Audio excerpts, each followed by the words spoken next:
troviamo nel delta del Po, la zona d'Italia più vocata alla molluschicoltura. Il 90% della produzione nazionale deriva dalle produzioni del delta del Po e dell'Emilia Romagna. Questa è una delle zone più vocate al mondo alla molluschicoltura. Nel 2017-2018 la produzione di molluschi bivalvi è stata dalle 40.000 tonnellate, suddivise tra mipidi 20.000 e vongole veraci altri 20.000. Queste produzioni hanno però un rovescio della medaglia, la gestione dello scarto. Vi è uno scarto sia durante la produzione che durante le successive fasi di lavorazione e poi al consumo finale.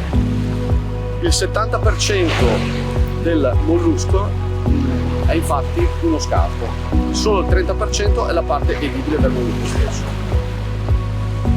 La gestione dello scarto di produzione per noi imprenditori ittici è un problema molto importante, in quanto questo scarto viene reimmesso nelle zone limitrofi ai nostri allevamenti e impedisce di ottimizzare la nostra lavorazione da un lato, e dall'altro impedisce l'attecchimento della vongola sostanzialmente e crea degli enormi problemi dal punto di vista del reperimento di vongola naturale.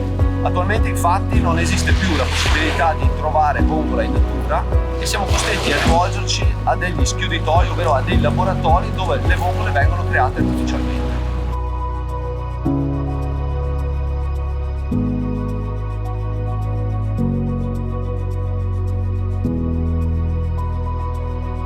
Questo che ad oggi è uno scarto può diventare però una risorsa.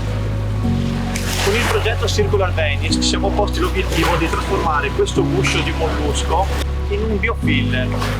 Andando a macinare questi gusci è possibile ottenere dei nuovi additivi per la materia plastica. Il mondo delle materie plastiche ad oggi utilizza infatti molti filler, tipo il carbonato di calcio, il talco, che provengono però dalle miniere. La possibilità quindi di invece avere una risorsa di tipo rinnovabile come il guscio del mollusco è quello che con il progetto Circular Venice ci siamo posti come obiettivo. In questo modo il guscio del mollusco può diventare un additivo per la creazione di nuovi biomateriali.